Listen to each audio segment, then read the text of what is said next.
ओशो की किताब संभोग से समाधि के दूसरे चैप्टर की शुरुआत कुछ इस प्रकार होती है।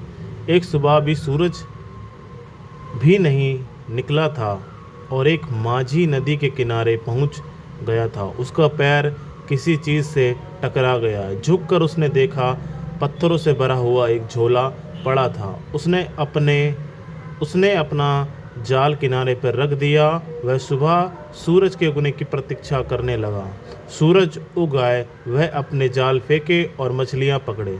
वह जो झोला उसे पड़ा हुआ मिल गया था, जिसमें पत्थर थे, वह एक एक पत्थर निकाल कर शांत नदी में फेंकने लगा।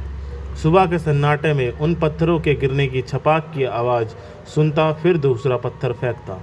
धीरे धीरे सुबह का सूरज निकला, रोशनी हुई। तब तक उसने झोले के सारे पत्थर फेंक दिए थे। सिर्फ एक पत्थर उसके हाथ में था। सूरज की रोशनी में देखते से ही जैसे उसके हृदय की धड़कन बंद हो गई, सांस रुक गई।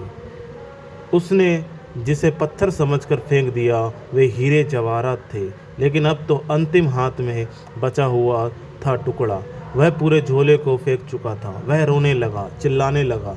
इतनी संपदा उसे मिल गई थी, अनंत जन्मों के लिए काफ़ी थी। लेकिन अंधेरे में अनजान, अपरिचित, उसने उस सारी संपदा को पत्थर समझकर फेंक दिया।